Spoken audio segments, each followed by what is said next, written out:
everyone, and welcome back to the Travel Trends Podcast and episode 3 of our 3-part series that we have done for the very first time on sun destinations.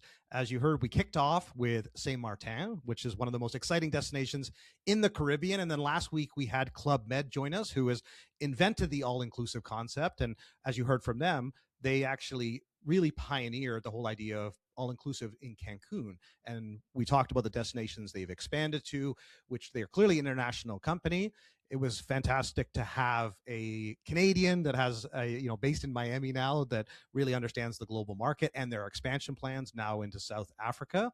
And what I wanted to do in episode 3 is have a European-based but globally focused company on our podcast. And I'm so delighted to have TUI joining us. And just I'll give some context, and I'm going to introduce our amazing guest that will be sharing all of the exciting developments. Phil Iveson, who's the director of Accommodation and Product and Sourcing at TUI Group and based in Europe. And we'll bring him in a minute. But I just wanted to finish by saying that I have been a long admirer of TUI and the TUI Group, especially given the many years I spent at the Travel Corporation, because TUI was essentially the public version and a much larger organization that really, had pioneered the package holiday for so many Europeans. They own airlines. It's a remarkable company. And I thought they were so perfect to fit in our Sun Destination series to get their take on how this industry is evolving, where they're seeing the big opportunities, and helping really understand the product experience, which is why I wanted to bring Phil onto the podcast. And just before I do, I just wanted to acknowledge the sponsor of our Sun Holidays series, which is Olafly, as you've heard on the last few episodes. So if you are planning a trip abroad for yourself or for your guests, make sure that you are and they are connected the smart way with Olafly, which they are the global leader in eSIM for travelers with coverage in over 200 destinations. They have a 4.6 out of 5 Trustpilot rating, and they are really the go-to for international travel. You can stop fumbling with SIM cards because Holofly is all eSIM. It activates instantly with a QR code. You can be online in just 2 minutes with unlimited data and no surprise roaming charges. So if it's a short getaway or even your frequent business travel, or you live life as a digital nomad, Olafly has a plan for you. To get started, check out olafly.com, which is HOLAFLY.com. So thanks again to the team. Now, let's get into the conversation and bring in Phil. Phil, great to have you on the Travel Trends Podcast. Thanks for joining us. Hi, Don. Thanks for having me as well. And it is great to sit alongside Saint Martin and Club Med, a destination and a company that obviously I admire. So thanks for choosing TUI to go sit alongside that. But yeah, great to be here and looking forward to chatting some more. Wonderful. No, thank you so much. I'm thrilled to have this conversation with you. And, Phil, we've just met, which is one of the things I always find really exciting on our podcast, is that, I long admired the company, and even preparing for our conversation, looking at your role and your background, having worked with Expedia before, and even understanding the train market, and then the years you've spent at TUI. If you wouldn't mind sharing a bit of your background, Phil, and also tell everyone where you're based. Yeah, so you've highlighted that I've had a very long career in travel. So yeah, I'm a diehard travel person. So I actually joined Thomson Holidays as it was then. So that was the kind of the company that eventually became TUI. It was the UK arm of TUI. And I joined on the graduate scheme after leaving university. So I did 5 years with Thomson Holidays as it was then. And I left, and as you said, I did a stint at Tesco. So I was working on Clubcard. So for those people who don't know, Tesco is the biggest supermarket chain in the UK, and Clubcard is their loyalty scheme. I then went on to work at the train line. So at that time, it was really interesting. It was back in, was it 2006, where we were doing things like you would text train to be able to get train times. Obviously, 5 years later, everybody was searching on their apps, on their mobile for it. But at the time, it was really pioneering. I then went to work at Expedia. I was at Expedia for about 4 years. And then I came back to TUI in 2010, and have been there ever since. So yeah, that's a little potted history of my long die-hard travel career. Well, and that's why I was thrilled that you were able to join us for this conversation because, TUI is such a large organization. And I know a few of the team members quite well from conferences and just being in the industry for a number of years. But tell everyone a little bit about your role as the commercial director of TUI UK and Europe. Yeah, so the role before I had here, where I was commercial director. So TUI is we operate in around 18 source markets. And one of our the two biggest source markets, obviously, is the UK. I spent 2 years as the commercial director, sitting on the board of TUI UK and Ireland. But last January, I took up the position as director of Accommodation Product and Sourcing, and that was a TUI Group role. So I moved from just being on a UK focused role, and now obviously my role is across the whole of the TUI Group. No, that's great. No, I appreciate that context because it is such a large and global organization. I would love for our listeners and myself as well, because there's quite a bit, I'm sure, that I don't know about TUI. I've had a number of colleagues that have worked at TUI, all like with very positive experiences and have had great feedback and have helped me understand the company, especially TUI acquiring a company like TUI Amusement and getting the activity space. But would you mind just taking a step back and just giving our listeners an overview of the TUI Group? Because I'm sure, half of our listeners are in the US. I know it is such a well-known brand in the UK and Europe. I was in Cancun just recently myself, and I saw the sign for TUI Groups, and they were telling us how much traffic and interest they're now getting from Europe. And so it was neat to see TUI in that context. But yeah, would you mind giving everyone a bit of an overview of the public company and all of the encompasses too? Because you guys have hotels and airlines. It's like it's a big business. Yeah. Yeah, I mean, it really is an end to end. So we're a fully vertically integrated travel company. I think kind of the only fully vertically integrated travel company in the world. So as I said, in terms of kind of the distribution side, we have travel agencies, we have call centers, we have, one of the most visited websites, one of the most visited apps across all of our European source markets.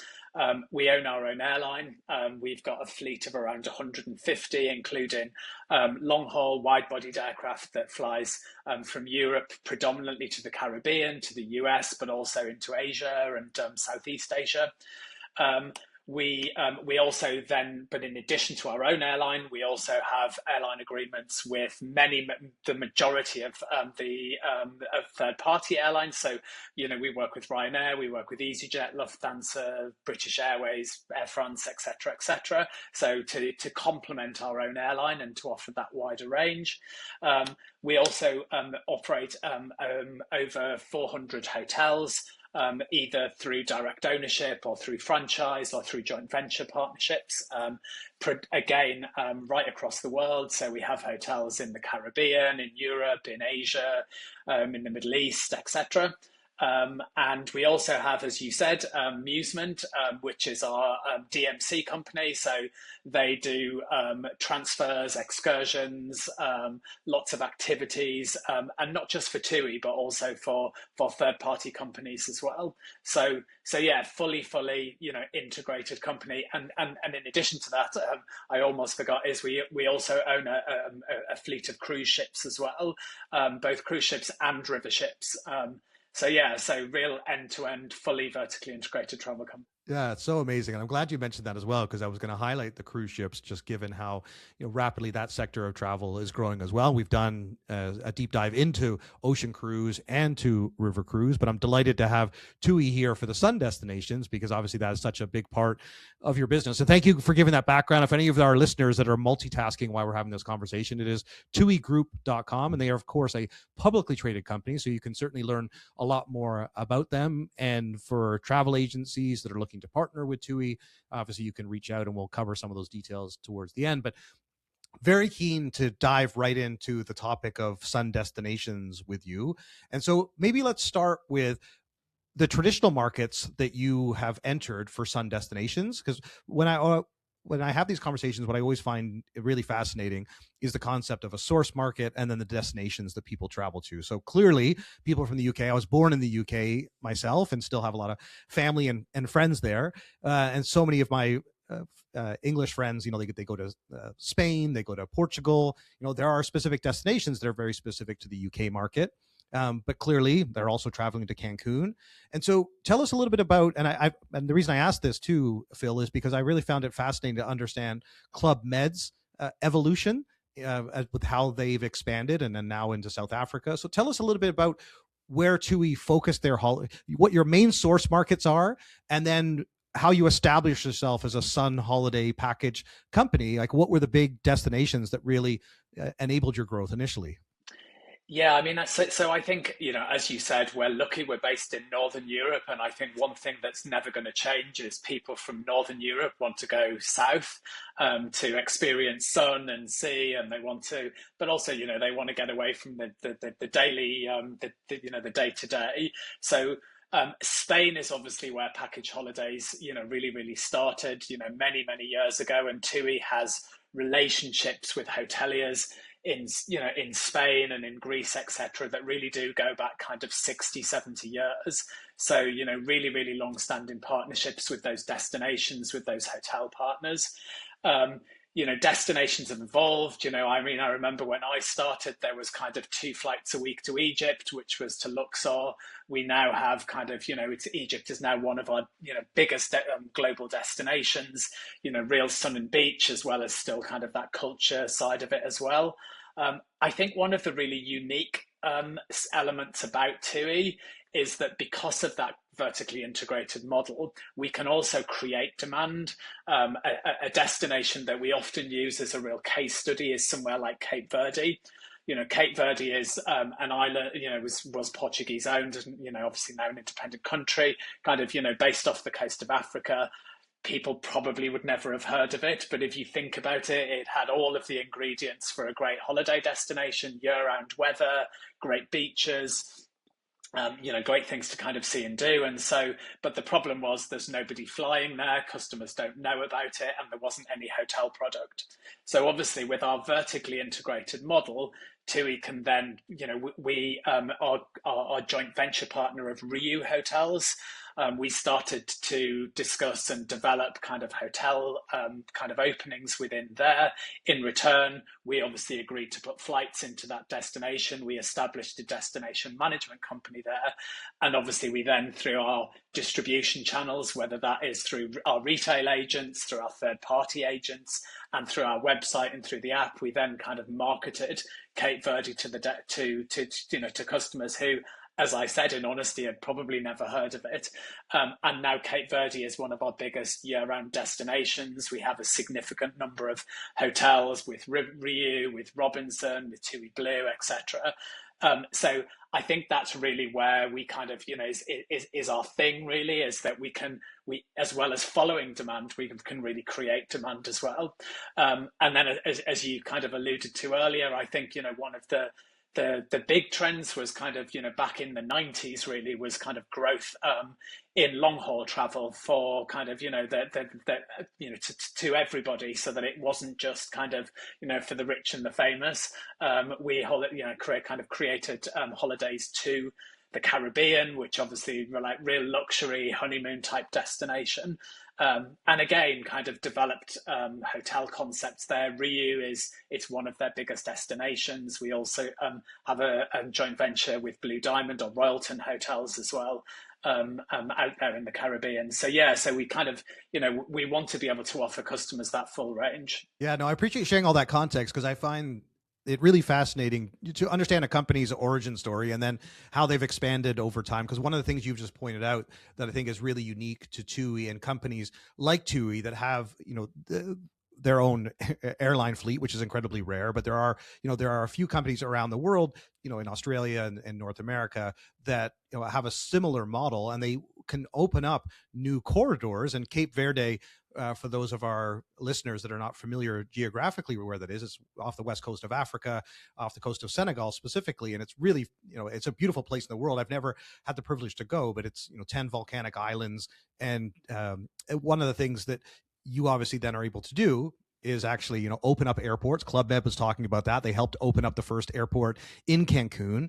And once you're in a destination, then all of a sudden lots of people follow. I'm sure all of a sudden other hotels get built, and then some of the low-cost carriers find their way into the airport, and people start putting together their own packages. But really, you're in a privileged position to be able to provide the access and then develop, given the size and scale of the company, hotels and resorts in destinations. So just to highlight those, what would be kind of your kind of big five, if you wouldn't mind sharing, Phil? Just, you mentioned the Caribbean, but if people think of TUI, and I want to get into all the different types of trips that you have, but just in terms of destinations, and maybe you could also share what's trending up at the same time. So here are your core destinations, and maybe Spain still is your top performer, but what would be some of the emerging markets too? I mean, obviously, so the big five would obviously be Spain, Turkey, Greece, Egypt, and Cyprus. I think from us as a group perspective, but Mexico really is up there. It's one of our biggest destinations, and again, we fly year round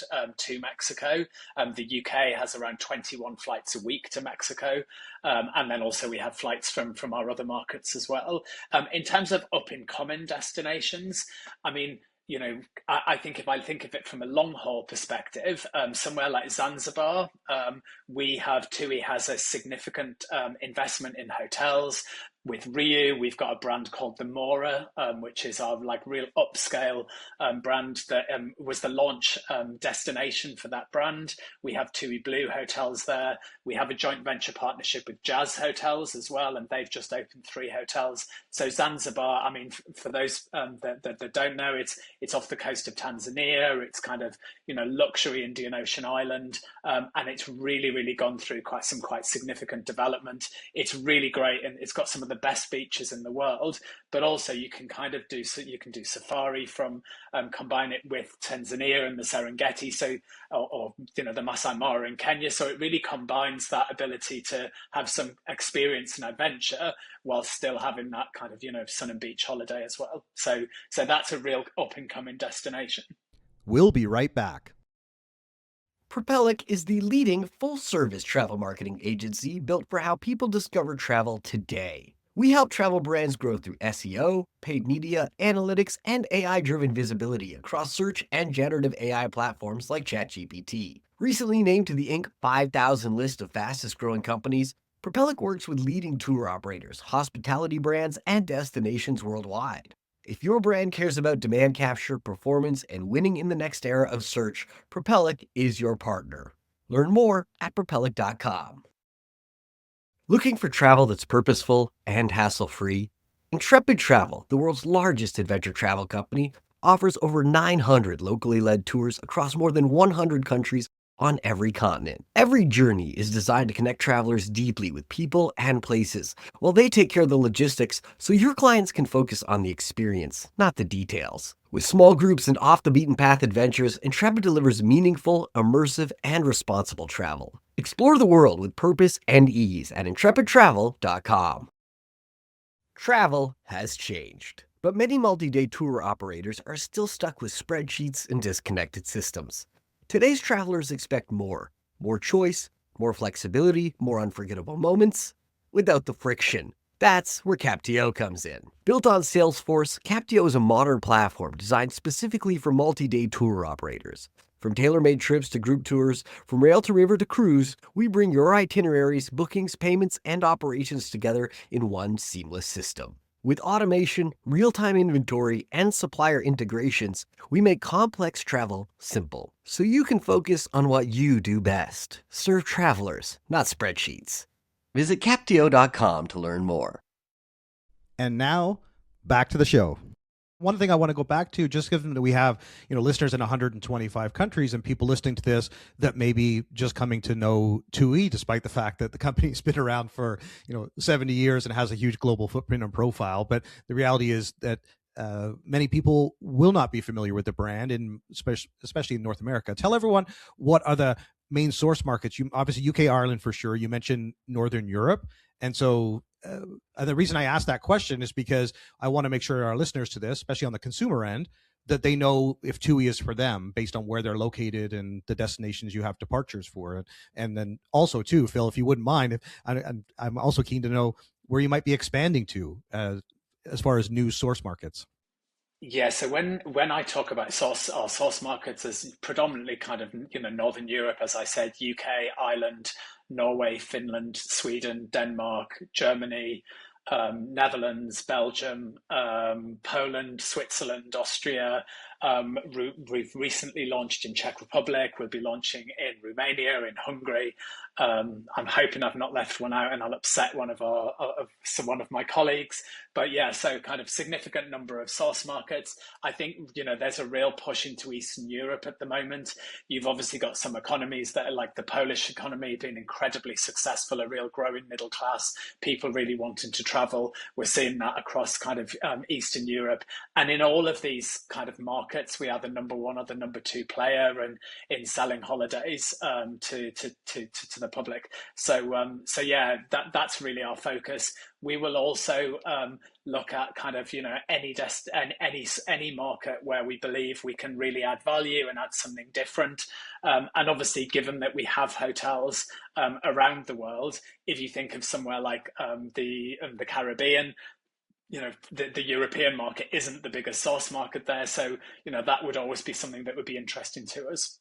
I one more question on the brand that I'd be intrigued to know, and then I'm keen to get into some of the consumer preferences as far as the type of travel that they're interested in beyond the destination, because you do quite a bit of very specific, whether it be like honeymoon trips, of course, or like but stag do's or hen do's. That obviously is a big outbound travel market from the UK. Whether it's adults only travel, family travel, and I want to get into some of those details because I always find it fascinating when you look at some of the trends that are occurring, multi-generational travel and especially family travel for luxury. But before we segue into that, just one more question on the brand itself.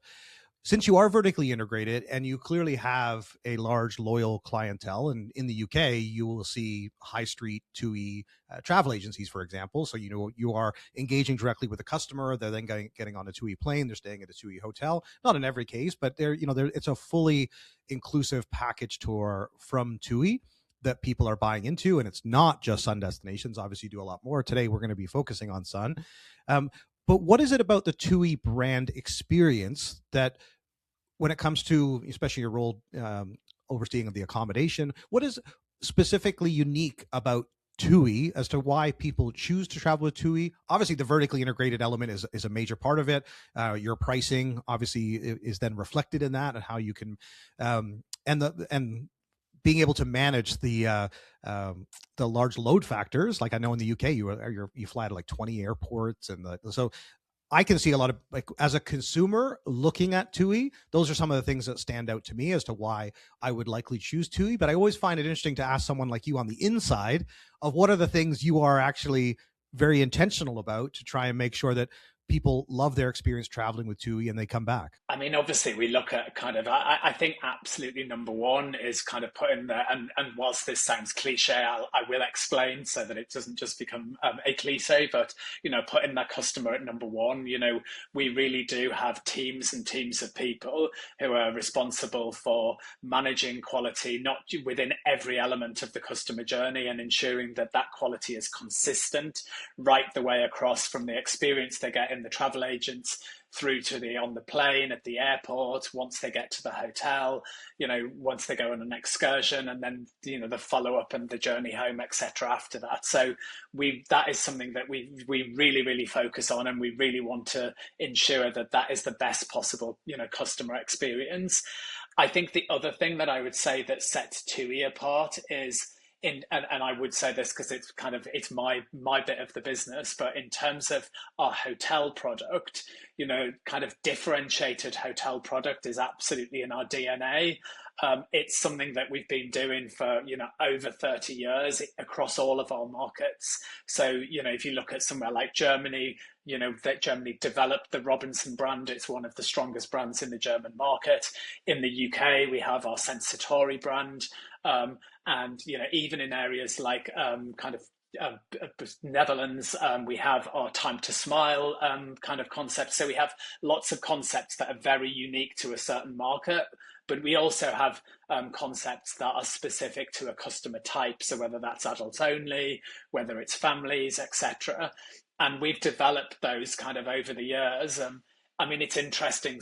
With something like, what we often do, I would say, is we look at which trends are, kind of becoming really popular in really high-end hotels, or kind of, high-end customer experience, and think, how can we make that accessible to many more people? I think a really good example of that was the concept of a swim-up room. So, many years ago, it was kind of the people who had their own private villa, but not everybody can can afford to have a luxury private villa. So therefore, we introduced within a lot of our hotels swim up rooms, but at scale. So many customers would then have that element of privacy, and that element of having their own pool, but within a much bigger hotel, and therefore the economies of scale meant that we could do that to a much wider audience. Now, obviously, swim up rooms are really, really popular and kind of everywhere across hotels. But TUI was really the pioneer of that, that swim up at scale. So I think it's things like that I think I can give many examples of of where we've kind of developed those differentiated products, and the team of people that we have looking into that. It's the bit that when you talk to people internally, we get most excited about, and certainly the bit that that it's the most rewarding bit of my job. Yeah, it's really interesting you mentioned that, because when we did this recent trip to Cancun, it was the first real all-inclusive trip we had done as a family. Our kids were on spring break from their first year university. Everyone seemed to prefer this style of travel for this particular occasion, and it worked out great. However, I would just highlight that when we did check in, they offered us an upgrade to a swim up room, and we were trying to decide if we wanted that. And then we saw the hotel literally had fully customized the first floor so that they were all swim up rooms. And obviously I was then envious of all the rooms that had to swim up, and like after it's like, maybe we should have done the upgrade. But it also struck me that from a marketing customer behavior, this is the part that I find so fascinating. So I'm really intrigued to know that actually is a concept that TUI pioneered, because as you were highlighting, it's now everywhere. Like, as I could see, like when we were looking at different resorts, it's one of the things that they all promote, and they clearly it drives consumer behavior. And so this is exactly what I want to get into with you, Phil, because you have the privilege of having access to the data and the knowledge and the insight as to what drives that consumer behavior. And I do want to get into hotels specifically, because ultimately it is the resort, and most people, when they're doing an all-inclusive holiday, it rarely is about ultimately the destination. The destination needs to have sun and sand, and it needs to be beautiful. But really, it's the resort, because so many people you speak to, and this was part of my frustration, Phil, when I would often hear people talking about their all-inclusive vacation, is they didn't leave the resort. But for a lot of all-inclusive travelers, that's the appeal. They want to go somewhere stunningly beautiful, and they want to stay there. They don't necessarily want to do excursions, although I'm one of those people, and clearly you need to cater to those as well. But let's talk a little bit about the kind of personas, if you will, of the people that take sun holidays with TUI. And what I'm specifically keen to know is, when you look at what your strengths are, and then I guess what the growth opportunities. I know you have luxury is obviously a big part of the collection, and I know that's really taking off. Club Med talked a bit about that, and it's been a consistent topic of my keynotes with Virtuoso, and there seems to be no end to the luxury market's growth. But you also do anything like spa holidays. You do sports holidays. We're actually doing sports as a topic in our season this year, given all these major sporting events that are happening in 2026. And so I'm really keen to know where the strength is. Is it the family holidays? And then where the growth that you're seeing is? Yeah, I mean, we send 20 million customers abroad every year. So for us, it's really about, we've almost got to offer the full scale.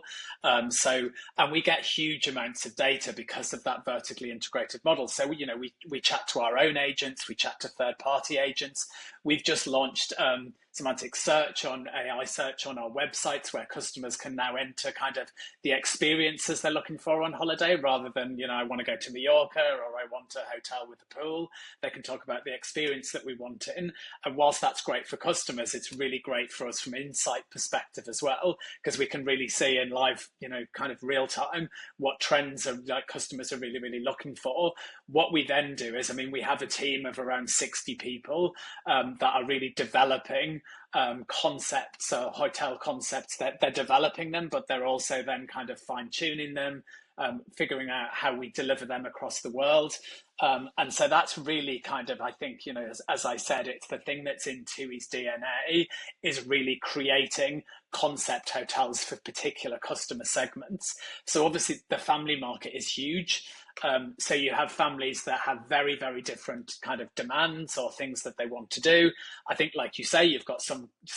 I think most people families, they want the kids to be happy, they want to be entertained. But as an example, for many, many years, within the majority of our markets, we're the only kind of major operator that implants our own kids clubs. So these are kind of specially trained childcare kind of operators who go into hotels and run our kids clubs. Now, there was probably a perception of this 15, 20 years ago that what used to happen would you dump your kids in the kids club and then the parents would go off and do their own thing. Obviously things have completely changed now, and the perception is probably not right. We've kind of modernized that quite significantly, in the sense that, we now have kind of, sessions where kids, with their parents, do activities together. Even our children's activities that are focused on the kids with other kids, we weave in sustainability elements. We weave in kind of, educational purposes about the destination, about the local cultures, etc. So it's not literally just kind of sat down and drawing a picture, as it maybe was 20 years ago. Like, all of that has really, really developed. We also have within our hotels, because I think one of the things, the big changes that we're seeing is customers are no longer searching for, does the hotel have 3 swimming pools and does the hotel have 4 restaurants? Those things are really important, but customers are really now looking at, actually, what experiences can I have in this hotel? And, whether that's in cuisine, whether it's kind of trying something new on, whether it's to try paddle or, obviously activities generally around kind of are focused around being outside, so doing a yoga class, kind of overlooking the sea, etc.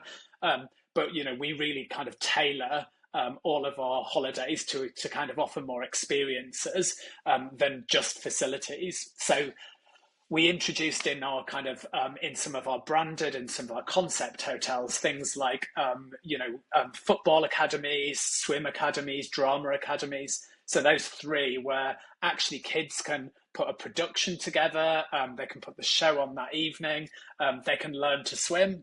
We've taught thousands of kids to swim over the years. Football academy with kind of professional footballers who go out and allow boys, girls to kind of hone in on their kind of their and improve their football skills. So again, it's really experimental rather than experiential. Sorry, rather than just kind of we're going to swim in the pool. Yeah, no, it's really interesting, and I think that's where the idea of beyond the beach. Many people today are looking for the additional activities. They're looking for something that's special or unique, especially if they've already done a beach holiday. Clearly, there's a huge market just for that. So you obviously need to cater to the people who are looking for an all-inclusive beach holiday at an amazing resort. They're looking for total relaxation.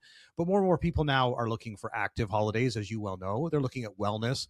Oftentimes, they want to connect with local culture, which is sort of part of been my challenge with an all-inclusive versus taking more of an adventure trip and being able to be more connected to the local community. And that for me has always been a big part of traveling. And so, when we did our trip to Cancun recently, we did a day trip to Machu Picchu, which I would consider to kind of be a must. And it was a great experience, even though, it's, many people have done it and it's very, it's an easy day trip and it's well worth doing, but it connects you to the history and the culture of the destination. And it gives you a much broader experience, even having that day with the guide to better understand Mexico and that peninsula and the history. And you get to meet more people of the community and go to a restaurant that is more locally run, and those kind of things get you a day off of the resort. And then you come back and enjoy the resort. So tell us a little bit about some of those things that travelers are looking for today. I mean, it's funny. I remember when I started out in travel, and as I said, I've been kind of in this for quite some time. I remember kind of we used to have a concept that was called Thomson Gold. And one of the things about that concept was it almost used to kind of really reassure customers that they could be Brits abroad. So, that you'd get a full English breakfast, you would get a roast on a Sunday. I mean, when I look at that now, it's kind of customers have done a complete about turn. They don't want that. They want to be able to go to a destination and they want to be able to try local cuisines. They want to be able to know more about kind of that cuisine. And we've actually just launched on the back of this a Dine and Discover program. So this is a curated range of hotels where that are really score really highly for F&B. So and we have this data, obviously customers that rate it really highly, both for the variety but also kind of the quality of the food offering. But we then also include kind of some kind of experience. So whether that's a wine tasting or a food tasting or a food pairing, or kind of talking about kind of the cuisine of that area, and we also offer discounts on kind of really dine and discover activities outside of the hotel as well, where customers can connect with the local community. So that's kind of a real one of the things that we've launched to really meet those customers who are saying actually we really want that authentic experience. We still maybe want an all-inclusive hotel, but we want to have the variety. And we want to really be able to kind of experience, not just kind of the buffet every night. We want to understand more. And I think, probably I had a similar perception to you maybe 10, 15 years ago about all-inclusive, but, hotels have, and certainly, we work with hotel partners to really, understand what trends are coming up in the markets and in their destinations as well, because customers don't just want that kind of, sitting in the hotel every day, kind of, eating the same food. There's, they want to have new experiences, and they're probably more adventurous when they're on holiday than they are back in their home country. And we're seeing that trend across all of our markets. Oh, that's really interesting. And tell us a little bit about the accommodations, since that is your specific area of focus. When someone is looking at the resort themselves, because I found that really interesting what you shared about the swim up hotel, and I was just asking about the things you can do.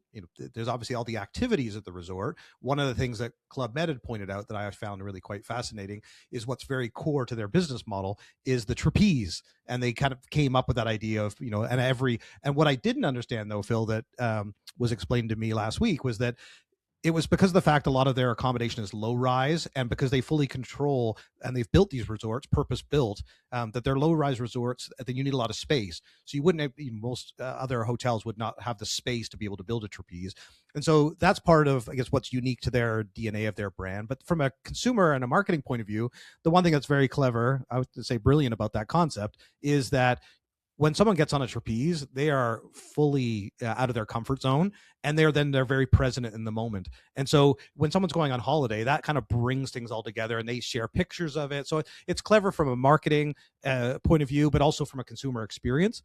And so going back to what the core experience is at TUI, knowing that you're building out these purpose-built resorts, tell us a little bit more about the accommodation options, what is very intentional about your approach, like the size of the rooms or the amenities that you try and make sure that are available. Because I don't know offhand what the difference would be walking into a hotel room at a Club Med versus a TUI or another international high-end resort. But yeah, tell us a little bit about the resort experience.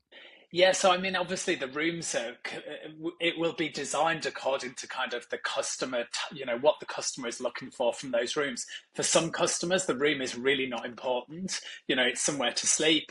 But actually, it's more around kind of what there is available and having loads of activities in the hotels. I mean, probably a splash hotel is a really good, is one of these. It's customers who want that water park as part of the hotel. We want to be fully kind of kids can go there as much as they want. So we have hotels where they kind of unlimited water park access.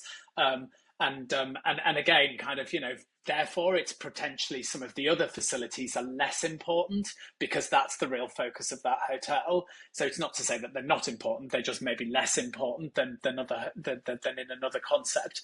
But we obviously, in our real kind of higher end or kind of curated family product, then we do have. I mean, we will have on our specification that, so with all of our concept hotels, we'll have a specification that a hotelier needs to sign up to.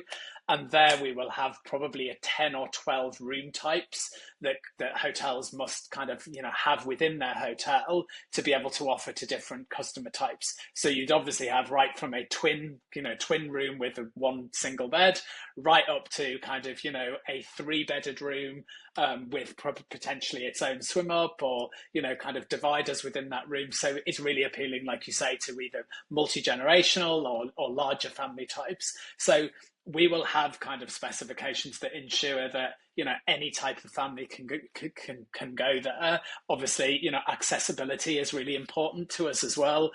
We won an award recently for kind of accessible holidays. And it's interesting, one of the things that we've just started introducing into some of our hotels, our TUI Blue hotels, so our kind of flagship brand, is sensory rooms. So this is for people who, but sometimes the whole holiday experience can get a bit much for them with all of the entertainment that's happening and the bright lights and the sun and the noise. And so therefore we have rooms that are, kind of take all of that away, and they're places that people can go and still kind of, get a drink and something to eat, but it's much more sedate and it kind of gets them away. We're rolling that out to another kind of 4 hotels, and we, it's been really, really well received. And it's, it's just an example of saying that, there's different customers have different needs, and in our flagship concepts, where we're sending, where it's probably, 200-300 rooms, you need to have these things so that, all families can enjoy that. So I think that's kind of, some of the key things that we're looking for from our kind of family product. I think, one of in the UK market, our flagship concept is Sensatori. We introduced kind of a variance of Sensatori in the Turkey hotel. So the first concept, which was the Sensatori Residence. So this is a real upscale. So Sensatori, their customers can still use all of the facilities of the Sensatori, but this is a separate section of that where they have butler service, and it's an upgraded room, and it's an upgraded mini bar, and they have their own private restaurant, etc. So like you were saying before, that there is that market for kind of ultra luxury, but often those customers still want to be part of a wider concept where they can still go and kind of, meet with other people, they can still be involved in the entertainment, etc. But that's kind of our way of ensuring that we can still appeal to those families that are looking for that ultra luxury. We'll be right back. In the world of travel, you bring the wow, those extraordinary, scroll-stopping experiences that travelers never forget. And Bokun, they bring the how. As a TripAdvisor company and the #1 booking system across major OTAs, Bokun is the complete booking and channel management solution for extraordinary experiences. From an intuitive website builder to synced availability, Bokun handles the code so you can focus on the guest. Plus, scale your business through Bokun's marketplace of over 2,600 OTAs and resellers. Are you ready to grow without the growing pains? Visit Bokun.io today to start your free 14-day trial. Did you know that over 20% of people who purchase a ticket upgrade to a refundable option when given the choice? By offering Refund Protect, you make it easy for your customers to protect their ticket purchase against emergency circumstances, including illness, injury, accidents, and more. Whether you're an airline, hotel group, tour operator, ticketing platform, OTA, or transport solution, when you partner with Protect Group, your customers get peace of mind and you generate extra revenue. With a Trustpilot score of 4.8 stars and over 31,000 reviews, we treat your customers as our own, earning the highest customer ratings in the industry. To find out more, check out the Protect Group website at protect.group/travel trends. In a world of endless travel options, how do you guarantee quality? The answer is curation, and it's the core of Civitatis, the leading marketplace for global tours and activities. Instead of just more options, their promise is more quality. Their experts handpick the best from over 90,000 activities in 4,000 destinations worldwide, ensuring every tour meets the highest standards of quality, availability, and price. They focus this winning strategy on capturing the world's fastest growing customer market, travelers from Latin America. By connecting these travelers to their global portfolio of experiences in native Spanish or Portuguese, Civitatis creates the powerful customer loyalty your business can count on. Their model is a proven formula for generating massive demand and driving industry-leading conversion. For the travel trade, the message is clear. Partnering with Civitatis is your strategy for capturing the massive outbound Latin American market and turning their growth into your revenue. Visit Civitatis.com for more details. And now, back to the show. One of the things I wanted to ask you too, given that you are vertically integrated, when it comes to guests that are choosing TUI, you obviously work with travel advisors as well. So in terms of distributing the product, are travel advisors beyond the core TUI travel advisors an important part of marketing and bringing these guests into the TUI experience? Yeah, I mean, 100%. I mean, I spent time when I was in my UK commercial director role, often spending time in travel agents. And it's really, really interesting to see the kind of the richness of the data that you can get from those advisors. So that was, really, really useful for me, but also seeing kind of the service that they can offer kind of to customers. Of course, there's some customers who want to do all of that themselves, and they love the research and they love sitting in front of the computer or their mobile or their, on their app and doing all of that themselves. That's their thing, and we're never going to change that. But there's a lot of customers, and a lot of them, who they want somebody to take that away from them. They want to be able to kind of be led in terms of, these are my requirements loosely. What's the best holiday for me to do that? And, our travel advisors doing them, and kind of, not even just TUI travel advisors. We obviously give the information and the content to independent agents in order to ensure that they kind of can sell those as well. I was really impressed at kind of how much these agents can kind of make a difference to somebody's holiday, and they know the tricks to get somebody a better or a cheaper or a better deal that somebody researching, just would just never find. So I think, yeah, absolutely. We just need to be, as I said, we're sending kind of 20 million customers, so we need to be present in all elements of distribution.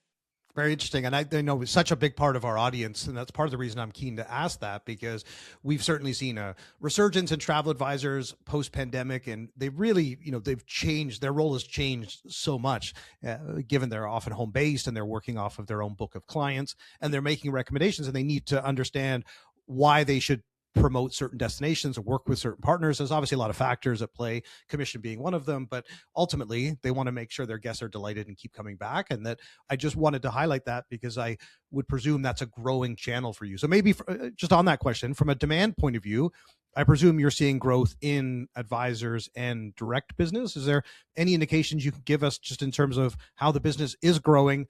Even though, and I know you're a publicly traded company, so you don't have to give any future statements. I'm not asking for that. I'm not going to try to get you in trouble here. But just in general terms, as far as, and putting aside, given geopolitical events, which, us working in the travel industry, especially you've been in this industry as long as you have, we go from crisis to crisis. And you have a master's degree from Oxford after all. So you kind of you've got a pretty good perspective on all these things. So, but tell us a little bit about the growth, where you're seeing it coming from in terms of travel advisor and direct, and how things are trending in 2026. Yeah, I mean, both of these channels are hugely important to us, as I said, and I think, as I said, it's all elements of the distribution chain as well. So, the app is obviously, growing, a lot in importance, significant amount. But one of the things that we often find is multi-distribution. So, kind of customers might do a lot of research with the travel agent within one of our agencies, but then they book on their mobile or vice versa. They do a lot of research on the web, but then they go in and, they actually want to speak and get that reassurance from the advisor. And obviously, sometimes they will advise them on kind of alternatives and other options there. So, both of those elements are really, really important to us. It differs across markets. So obviously, in somewhere like the Nordics, the majority of the business there, is through online. But in markets like, Germany, the UK, Belgium, etc., the travel agents, and both our own and our independent agents are hugely important. It's funny as well. One of the things that we've kind of done is that a lot of our agents in downtimes, they actually answer kind of customer letters. So nothing to do with agents, so any customer letters that have come in downtimes, the agents answer those letters. And it's actually a really good opportunity for them to then understand kind of some of the things that customers are either complimenting or kind of complaining about. And that kind of, helps inform, therefore, what they're recommending to customers, or they'll recommend to us kind of, changes that they think need to be made because they see the full end to end of that. So yes, that's kind of it in terms of distribution, I would say. In terms of destination, I mean, obviously, as you've kind of alluded to the geopolitical situation, so we are seeing strong demand for destinations in West Med, but actually in East Med, we are also seeing that kind of that there are some great offers there, and particularly in the late market, customers are really a booking in that late market, and because there's offers out there, one of the things that we're seeing as well is that customers are actually upgrading hotel choices. So whereas they might have booked a 4-star hotel in Mallorca, maybe they're being convinced to go to a 5-star hotel in Turkey because of some of the offers and deals that are out there.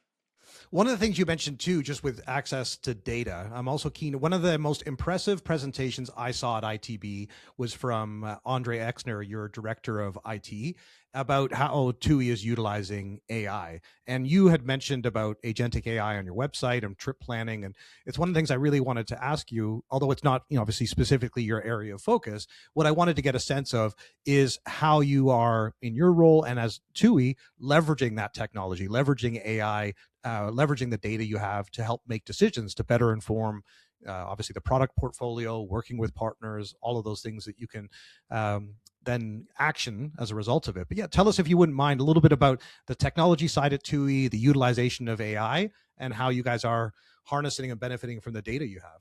Yeah, I mean, I think one of the points that I said earlier, which I think has been really, will be really useful, is to how we can use kind of some of that information that's coming from the AI in terms of search and to kind of influence our decisions on what are upcoming trends and how that can inform our products. So our product teams will absolutely be using that going forward as to help inform their decisions. What it allows for as well, allows us to consume much more data in terms of kind of information that helps inform decisions, because you're not having to sift through and look at those trends yourself. You can obviously get AI to kind of to do that for you, and then our teams can work then on how do we then answer those problems, or how do we then kind of create the concepts that's kind of coming from those trends and that data. So I think that's really one of the kind of the big areas in terms of my teams. I think, as I said, just allowing us to consume much more data. But I mean, AI is, as I'm sure with everyone, is it's touching every single part of the business. And I think what we absolutely see is where AI plus human is kind of the sweet spot. So that's really where we get, where you get the best results. I mean, we have the SAM AI, which is used by for customers when they're in the destination, they can kind of, the customers that have a question from to kind of our reps, they can obviously do this on their mobile and ask a question. What we've actually done is we've got our SAM AI bot that is effectively answering all of those kind of really simple questions. So what time does my transfer arrive? Where does my transfer go from? Where's the best place to do this? Will my pass, all of those low-hanging fruit takes away around 60% of the questions.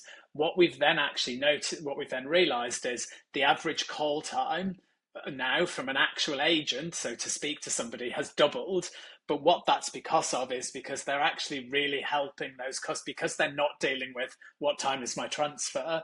They can really spend quality time on helping customers who really, really need it, who perhaps, I don't know, become ill in the destination, or they've had some kind of crime incident or whatever that is, and really, really provide great service. So as I said, kind of that's really kind of where you can see that the two working together. Yeah, that's really fascinating. And I could definitely dive and spend more time on this, but there's a couple other things I do want to make sure we cover in our time together. And one of them is the growth that you're seeing and kind of what the future is. But just before we kind of finish on that note, just some of the market trends that you're seeing, whether it be destinations or regions emerging. I know we've touched on a little bit of this, but I just want to make sure that anything else that you find particularly interesting about market activity and specific growth trends, I'd love if you wouldn't mind sharing any more valuable insights with us and our listeners. Yeah, I think, as you said, I've kind of alluded to some of these around kind of, where customers are going, what they're looking for, etc. And, it's interesting, whilst I said earlier that, customers, there's kind of some certain facts that will always be the case that influence holidays. So customers want to go north to south, school holidays are always going to be kind of the most popular time. But even within this, we are seeing kind of, changes in the sense that that there is a bit of a trend moving away from just that kind of July and August period. A lot of customers now are keen to go in times that are slightly quieter, or kind of or also the kind of the weather is potentially less extreme. Obviously, school holidays are school holidays, but for those people that do have that flexibility, we're definitely seeing kind of that we're not just having that huge peak in July and August that perhaps we did kind of 10 years ago. So that's certainly kind of one thing.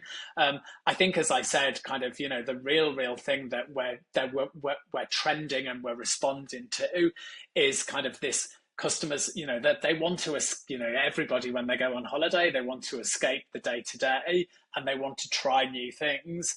And it's how do you kind of keep on top of that and keep offering? It's like, I think with F&B, you can almost never be good enough. That customers, there'll always be a new food trend. There'll always be a new, things that customers want to try, and particularly when they're on holiday, and so we're always working with our partners to making sure that they are constantly kind of looking at the trends that are coming up, or even just the way that kind of people kind of choose to dine. What is it timings? Is it kind of not everybody wants to have breakfast between 7 and 10. We also have introduced in many of our concepts kind of this idea of 24 hours all inclusive. And that's not because people want to necessarily, what we actually see is, few customers really use it. And, few customers use it all the time. But for those parents that are awake at 2 o'clock in the morning because, I don't know, the child won't go to sleep, they maybe do want to be able to go and get a coffee, or they want to be able to get a sandwich. So it's, customers who, actually wake up at, want to go for a run at 5 o'clock in the morning, they also want to be able to come back and have some fruit or whatever. So it's about, and it's not wasteful. So we're not having restaurants that are open kind of 24/7, but it's just allowing kind of, customers to kind of dine and have access to, food, F&B when they need it. Yeah, absolutely. No, this is where we definitely need a part two. You've shared so many valuable insights today, and I just wanted to finish off where the industry is headed here. So further to those market trends you're seeing, one of the things that I highlight to our listeners is that, in 2025, last year, there was about 400 million global travelers, and the projection going to 2050 is 800 million. So our industry is going to double in the next 25 years.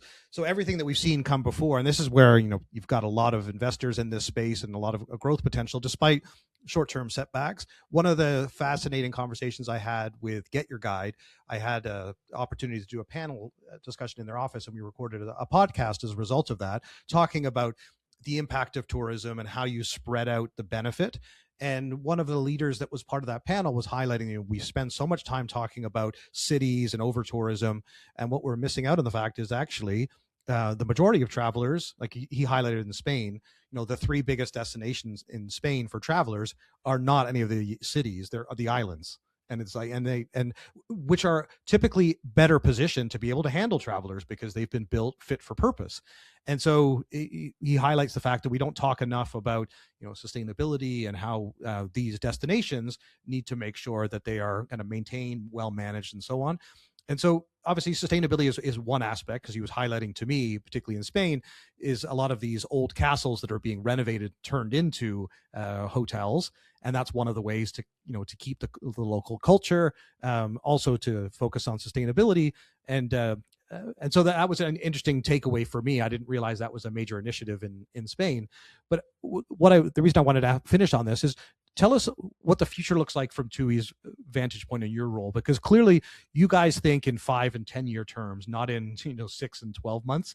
So obviously you're looking ahead at building new destinations, and those take 5 years. And so if you wouldn't mind just sharing with us, and again, not from a publicly traded point of view and some of the things that people may choose to invest or not. So again, I don't want to get in trouble with this question. I just really would love to know your views on where the industry is headed over the next 5 years, and how, I guess, also specifically how important, I guess, the Sun holidays continues to remain as part of the collection, because Club Med was highlighting, they're moving as well as Sun. They're very focused on ski, and they really lead in the ski space, and so they're now offering alternatives to kind of sun and sand destinations. So tell us, if you wouldn't mind, just to finish off, Phil, where you think this industry is headed. Yeah, I think the industry, as you kind of alluded to, there's kind of, the number of trips is going to grow much faster than kind of population growth. So the likelihood is people are going to be taking more and more trips. I think therefore it is important, and the likelihood is that therefore people will probably take shorter but more of those trips, and it's about being relevant in all of those trips that customers then want to take, because I think customers do want that variety. Not every holiday they want sun and beach, and therefore we do. We have overland holidays, particularly in markets like Germany and Austria and the Benelux countries, where customers are going to lakes, going to mountains, etc. We obviously operate ski as well. Our river cruise is not always in destinations that are, clearly kind of sun and beach. So I think, for us, it's really important to make sure that we operate within all of those kind of, destination and customer segments, to make sure that we capitalize on all of those, the more of the trips that there are. I think in terms of the hotel product, I think, as I said, I think it's going to be, you're going to increasingly, customer demands is going to be about, the experiences with the hotel and not just what the facilities are, although, clearly that will be important. And I think, what's absolutely key is looking at how AI, particularly, and it's not just from a search perspective. I think, it will really support search. Kind of customers, as I said in the past, they wanted to, that they would just enter that they wanted to go to Mallorca, and, they might filter on the fact that they want, a kids club or they want a water park. Now customers will, their search requirements are, I want to go to a hotel that's near the beach, that's small, that's around loads of bars and restaurants, it's not too far from the mountains, you can't do that with just filters, etc. That's really where kind of AI will play a huge part in that. But then also, how do you use that within the holiday experience as well to give the customers the best possible opportunity, best possible experience? So I think, for my role, it's really about kind of how do we continue to, kind of scrutinize the data that we're receiving through every aspect of the value chain, and every aspect of the holiday chain, to develop the best products and the best hotel products with our customers. And really, we're only ever as good as our hotel partners. So for us, it's really, really important that, and as I said, we've got relationship that goes back decades, and those relationships are really built on people who share our vision, and who we can develop things with together. It's a bit, it's a bit like a normal relationship. Some of our hotel partners we have the biggest fights with, but it's generally because of how passionate both sides are about what we think is delivering the best for the customer. We always end up going for a nice dinner in the evening. No, so I think it's not as different as a normal relationship.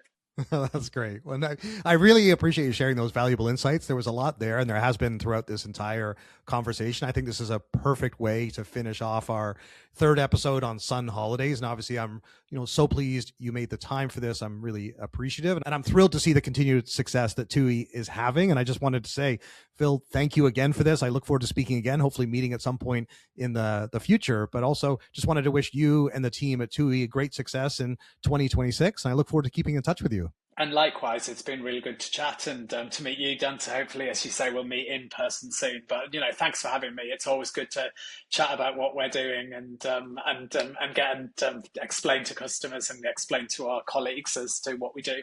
That's awesome. Thank you, Phil. I really appreciate it. And thanks to all our listeners. Really appreciate you making time for our 3-part series on Sun holidays. I hope you enjoyed the conversation here today with Phil at TUI as much as I did and learned a lot. If you do have any questions, you can always reach out to me, Dan, at traveltrendspodcast.com. If there's something that we didn't cover or something you're keen to know more about, feel free to send me an email and I'll try and make sure you get the answers to those questions or put you in touch with our guests, since we do get so much feedback. And I imagine that a number of people reach out to Phil on LinkedIn and check out the tuigroup.com. So I encourage you to look at opportunities to connect with them and learn more. And then thanks as well, of course, to our Sun series sponsor, our friends over at Olafly.